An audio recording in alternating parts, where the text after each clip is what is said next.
What's going on, y'all? So listen. What's going on, y'all? So, whew, mm, I know this is late. This is late. I was actually gonna do this video tomorrow, but well, technically it is tomorrow. Um, I just been in a funky headspace because if you watch Kevin from the Scorpion Show, unfortunately, and I hate to start this video off, but I have to mention it.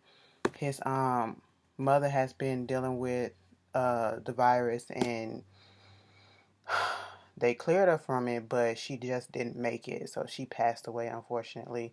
And so I was, looking at his live and all that stuff, and it's just a sad situation all around. And when I tell you, like, Kevin is such a good person, and his mother was such a good person as well. So that's why, like, and these are people that I actually met and I know, and it just hits home real hard. Um, I hate to start it off, but I had to mention it because it was on my heart, it was on my mind, and I want you guys to send some love and prayers up to their family because, he's going through it right now, and I'm pretty sure the rest of the family is too. And, he was her caregiver, and, he's like a mama's boy, and, like, he really loved her, and she was, like I said, she was a wonderful person. So, condolences and all the prayers and the love to him. Anyway, let's just get into this video, okay? Now that we got that out the way, like I said, sorry that I had to start off heavy, but I wouldn't have felt right if I didn't mention it. Um, if Loving You Is Wrong, Season 5, Episode 7, Red Paint. So basically, we start the episode off with Kelly, okay, where it ended last week. Kelly wound up being so excited that she's getting out of jail. Lucius done got her off. The little boy done got her off, whatever. That she fucked around and kissed Lucius, okay? Lucian like, hold up. The lawyer like, baby, that's my cue for me to go, okay? He was like, no, that's no cue. But yeah, if you need to go, you can go. Kelly invited the boy to come over to the house for dinner and all this stuff. And he was like, cool. So when he leaves, Lucian like, so Kelly, let me ask you this question. And it's hot up in here, so I'm sorry. Let me ask you this question. Bitch, I was crying up looking at Kevin's live and shit. Let's get through this video. Girl, it was a lie. I hate when people I know is hurting. But Kelly. Kelly, Lucian is just sitting here like, baby girl, now you know I love Natalie, and Natalie is the only woman for me. So excuse the fuck out of me, but why is it that you kissing me on the lips like that? What was that all about? She was like, listen, Lucian, calm down, okay? It wasn't nothing. It was just a friendly thing. I'm just excited, which we knew what it was. It was no intention. Kelly ain't got no feelings for him like that. And at the end of the day, we already know that she was just overly excited, but she didn't have to kiss him on the lips like that. But that probably was her only thing. She wasn't thinking straight. And Lucian just trying to set boundaries because they have been, he has been the closest to her because he's a cop since she's been in the jail. So, boundaries probably got blurred a little bit, and that's all that it was. And of course, we can't just go ahead and let that shit be bygones, because here comes Eddie little bitch ass. He comes up with with the camera phone, filming him or whatever, and Lucian trying to get the phone from him. He puts it in his pants and all that shit, trying to say, if you want it, come get it. And he gonna edit it up and show Natalie and all that stuff and woo woo woo. And at this point, he's shocked that Kelly is about to go, and Kelly like, whatever. Here's my thing. Natalie is dumb as hell, okay? And I'm gonna tell you why. Because at the end of the episode, Natalie Eddie had jumped in and came into her house. All right. Eddie fucked around and came into her house at the end of the episode. That's how it ended. And, tried to show her the video. Mind you, she done poured the knife out on him and everything. And he was like, you remember the last time you tried to stab my ass? I tased your ass and all that shit. I said, Natalie is not scared of you, okay? He was like, hold up. He showed the phone like this, Lucius and Kelly in an embrace like they kissing. And I said, here go Natalie, dumbass. I was like, no. I saw the preview for next week when Natalie gonna be persuaded by Eddie to go over there to Kelly's place. Mind you, at this point in time, I'm pretty sure Kelly has not even been processed out of the jail yet. So she would not even be at the home. And why would Lucian be there when he's still on shift? Okay. Who is over there at Kelly's house? Terrell is over there at Kelly's house. Natalie, you gonna take your dumb ass over there thinking that you gonna catch Lucian and Kelly in the act like that, knowing damn well that Terrell is over there. Come on, you probably would have been more. It probably would have made more sense to catch Kelly and Terrell, even though Kelly ain't even there in the act, than it would be to be Lucian and Kelly. For one, I'm mad at Natalie for letting Eddie get into her brain like that, for the simple fact that Lucian is such a good guy. Lucian is probably one of the only good guys on this show.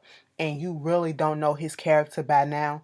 You really don't know that man's character by now. That man took you out the hood. Okay. Granted, he hid his finances from you, but he took you out the hood and he gave you a better life. And he has proven himself time and time again trying to be a father to your kids and his. Okay. And, you know, you just don't trust him to let a motherfucker like Eddie persuade you and think that you doing something, he doing something with Kelly of all people. That jailbird, girl, come on. I ain't even call Kelly no jailbird like that, but we got to keep it real. Okay, that's what it is. Meanwhile, speaking of lawyer dude, kinky lawyer Larry, he comes up on Eddie while he was on the phone trying to call his friend to doctor up the video, and he was like, Larry already think that it was Eddie that took the money and he lied. And so he confronts Eddie about this whole thing. And Eddie like, listen, bro, I don't know what you talking about. I didn't say nothing about there not being any other copies or whatever. It is what it is, and I ain't take $50,000 from you. He said, okay, well, you got till the end of the week to give me the money back. He said, bitch, I ain't finna give you shit. Okay, you gave it to me and it is what it is. So at this point, Larry making threats like, it's not my money. It's some other people that's higher up and they gonna want their money, okay? And they muscle and shit like that. And he was like, so basically you threatened me, call the people if you want to. Larry made the phone call, said we got a $50,000 issue. And of course, Eddie ain't scared of nothing. You know what I'm saying? So I was like, that was a waste. Meanwhile, back at Larry's office, babyface lawyer dude, he finally shows up, and Larry trying to butter him up, trying to give him an offer to come work with him, and a starting bonus of $250,000, or I should say a starting salary of $250,000. Bitch, in this broke ass economy that we in right about now, a bitch like me would have been tempted and said, listen, should I put my morals to the side and get that green, or should I keep my morals intact and struggle a little bit until I get up there when I really supposed to be up there? Bitch, is way.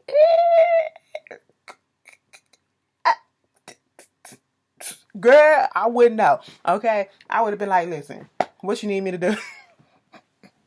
But anyway, so he was like, and I was like, stay strong, little boy. Stay strong, little boy. He showed character. Now I'm gonna have to learn your name next week because you showed so much character. Like he said, bitch, you ain't finna intimidate me.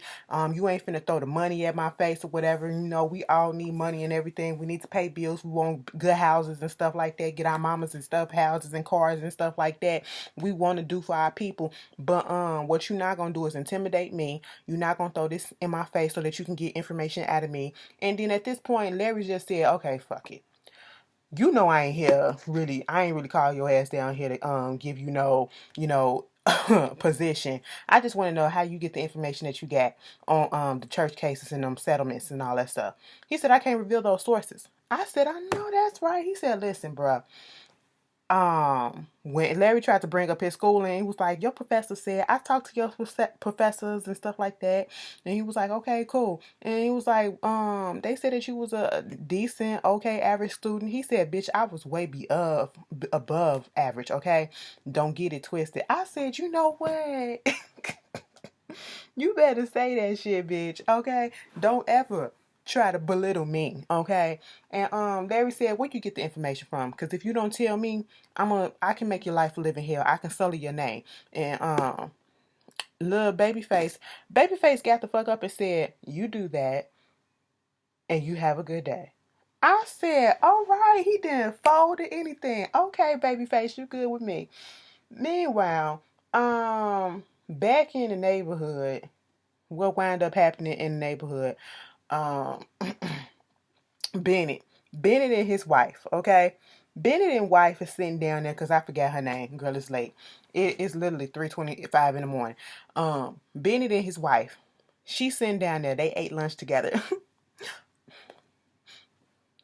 Thank you for sitting here and eating lunch with me. Okay, and I was just sitting here like, girl, all right. And then I had to remember that, she got a little mental issue, okay? And then Randu outside playing in his yard, doing what he always doing, playing in the garbage can because he cleaning up his house, so he taking the trash out from all the stuff that Bennett fucked up in the house. And so she kept on looking out the window, and I'm like, why are you all up in the business and stuff like that? But I forgot her little mental issue, okay? She get focused on stuff, and that's what it is. She intrigued by Randall, but she don't want to fuck with Randall at the same time. She know that he's a bad man, but she's intrigued at the same time. She was like, I wonder why he keeps on coming back and forth with those bags to the garbage can. And Benny like, why you need to worry about that? Has he been talking to you? Has he been saying anything to you? No, he hasn't. He was like, okay, cool. That's how it's gonna stay. And she was like, thank you so much for taking care of me. You know that you really didn't have to. He said, I wish you would stop saying that. I'm going to always be here. Listen, I didn't call my dad and my mom, and they told me that I can come and stay with them.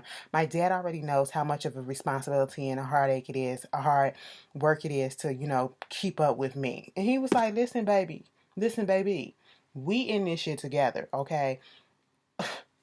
We took vows, okay? From sickness to health, better or worse, bitch, that's us. That's us. We like this. You ain't going nowhere, okay? I defend your honor till the day I die. I was like, all right, did it? I likes that, And so at this point, Benny getting ready to go back to the work because he was on his lunch break. He a firefighter. And so he goes outside and, Randall up there talking to him, trying to see if anybody came in there and did he see anybody break into the house. And at first, he was like, oh, you got your house broken into. Oh. Randall said, you didn't seem like you really cared that I got my house broken into. He said, oh, what you want me to say? He was like, oh, you just said, oh. You wasn't like, oh, no, you got your house broken into. At this point, they going back and forth about shit. Bennett is over his ass and basically like, don't touch my wife, don't say nothing to my wife, or I'm gonna fuck your ass up. That's basically what he was telling Randall. Meanwhile, Bennett goes to work. Okay, well, he was on his way to work. He goes down to the station to make a police report to get a restraining order against Randall. Now, little Ricky, he sent down there and he was finna do the police report, but then here come Eddie ass talking about some I'll take care of it and do you want me to put a bullet in his head? I said, hold, Jesus. I said, any fucking way, Eddie. He was like, they out here protesting. Cause talking about the blacks, they out here protesting about they matter and this matters and all this stuff. Let me just put a bullet up in their head. Imagine he was like, you got your little bitch in check. He said, first of all, don't call my wife no bitch. I said, you know what, Benny, I likes you. Benny was ready to square up on Eddie, and I like that. You know what I'm saying? Don't call my bae no bitch. Okay, she my bitch, but I only say that in a loving way. Okay, bitch, as in ride the fucking die, bitch. Okay, don't do that. But did you notice when Eddie came up into Natalie's house and Natalie was like, "How the hell you get up in here?" He said, "Because I'm white." The outward racism that he is showing right now is just appalling and just Eddie at this point. They just like, well, fuck it. We're not going to make it less obvious. We're going to make it more obvious. But anyway, moving on from that, Benny was like, fuck this shit. And he left. Meanwhile, in the neighborhood, Tracy come outside putting the garbage in the back in the garbage can, and she got the paint can. Okay, and so at this point, Randall was out there too, and he comes over there. Funny how we both taking our trash out at the same time and all this stuff. He opens up the trash can and he sees the paint can or whatever, and he was asking Tracy, do she is her name Tracy? Or am I just calling her Tracy? Wife. Okay, she asking wife, what was going on? Did she see anybody come over in his place and all this stuff? And just picking on her to the point that she goes back in the house. He knocking on the door when he go inside because he discovered that that red paint is the paint. So now he know who fucked up his house. And so he come back at her because she is a painter, trying to see if she the one that did it. And she goes crazy. Leave me alone. Leave me alone. Okay. And she just screaming. Randall like, shut up, shut up, shut up, shut up. I was like, Randall, why don't you just go? You are a black man in a predominantly white neighborhood. Please take your ass into your house, okay? As much as I can't stand your ass, I don't want nothing to happen to you racially like that. You know what I'm saying? Natalie hears this. Marcy hears it. Natalie comes outside first. And she was like, leave that girl alone, boy. You know, just cussing him out, calling him all type of bitches. And, you know, he talking about something. I thought y'all from the hood didn't come outside for stuff like this. When you hear stuff going on, you stayed in the house and all this shit. It was like, you know what? You gonna get your ass beat. Somebody gonna fuck you up. Oh, you gonna do that? Who gonna do that, Natalie? Natalie took that branch and beat his ass with it like he was a little boy getting a whooping for acting up in school until he ran his ass into the house. And she was like, I'm gonna call the cop. I'm gonna call the cop. And then she whacked him one more good time. He closed that door. She said, call the cops. He closed the door. And then as she walking away, he gonna open it up like a little kid and gonna say something. I will. I said, boy, Randy needs fucking help. Natalie goes over there talking to the wife and, just reassuring her that everything is okay. And, it's okay that she got a little illness, mental illness, as long as she's taking her med. You shouldn't have nothing to be ashamed of, okay? Nobody's judging her. And if you need any help, just call me. I'm right across the street. And so Natalie goes about her day. She goes back to her place and she runs into Marcy trying to see what's going on. And at this point, she was like, girl, what's going on with you? It was like, it's all to the good. She telling her what happened with wife over there. And then she was like, I'm over here just helping out with Brad and the kids until, they find Alex. Do you think she coming back? I don't know. But girl, you was over there watching that baby. Did you not know that you're not supposed to put the baby on the stomach? Girl, are you serious that you did not know that? And I'm sitting here like, Natalie, she is not a mother. She has never been a mother. So she probably didn't know that on for real. Like it was like she was trying to hit around the bush. Like, not Marcy did that shit on purpose, and she was like, "No, I didn't do it on purpose. The baby is such a cute baby. Why would I try to harm the baby? But I said, Marcy, let that shit go in the house or whatever. So meanwhile, back in the house, Brad finally come downstairs and said, I thought I heard screaming, and he was like, yeah. She was like, yeah, it was the next door neighbor, Randall, up here messing with her and all that shit. He was like, do I need to come outside? She said, no, don't even worry about it. It's over and it's done with. And so at this point in time, here comes Esperanza with Alex.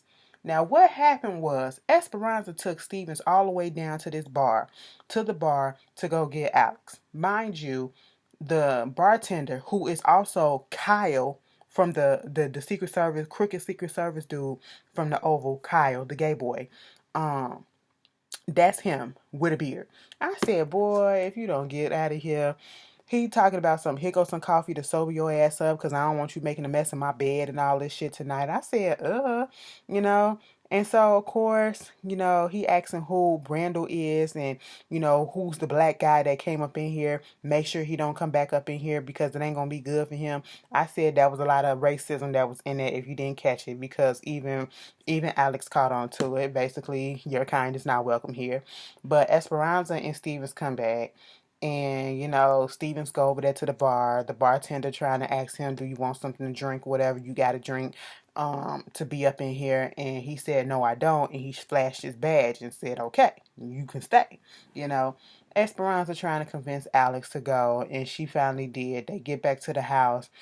And Alex is like, I'm just finna pick up some clothes, okay? Fuck them kids. You can have them kids. Brad said, I'm finna adopt the kids. I'm finna get custody of the kids, and I'm getting the house. She said, you can have them kids. You can have that bastard baby, because I don't even know who the daddy is, so fuck all of that. And you can have this boring-ass house, okay? All I need to do is get drunk and go to where I need to go to, okay? And at this point, Alex was trying to go upstairs and tell the kids what was happening, but the kids wasn't there or they was asleep or whatever. Brad wouldn't let her. She said, fuck it, bitch, I tried. Now let me get the fuck up out of here. Now at this point, Esperanza is getting on my nerves even more. You can't do this. You can't do this. You're a mother. You're a mother. Stevens Esperanza needs Steven because Steven is putting her in check. Meaning, you can't save every fucking body. Okay? Quit trying to be super saver hoe up in this bitch. Alright? Let it the fuck go. She is a grown ass woman and she is gonna do what she wants to do. Okay? You cannot make her do anything. Go and worry about your own child in your own situation with Eddie. Quit trying to make pet projects out of other people and you can't even fix your own situation first. You got to fix what's broken at home before you try to fix other people's shit. I'm just saying, you know. So at this point, Alex go outside. She said, y'all bitches leave me the fuck alone. She go over there to Randall place, bitch. She needs some alcohol. As she getting the alcohol, Randall like, bitch, get your ass up out of here. I said, Randall, since when do you not want her up in your house, and since when you don't want to bother her? Only on your terms? So at this point, Alex went over there to him and said, fuck it, I'm finna leave, but let me suck your dick. She ain't say let me suck your dick. He was like, get out, get out, get out. Next thing you know, she unzipping and she going down. And I said, ugh, the curve? I thought you weren't here for the curve. But anyway, that was If Loving You Was Wrong. You guys tell me how you felt about the episode, and I will see you guys later on tonight for the Oval. Peace. If I missed anything, please put it down in the comments and we will discuss. Have a good night.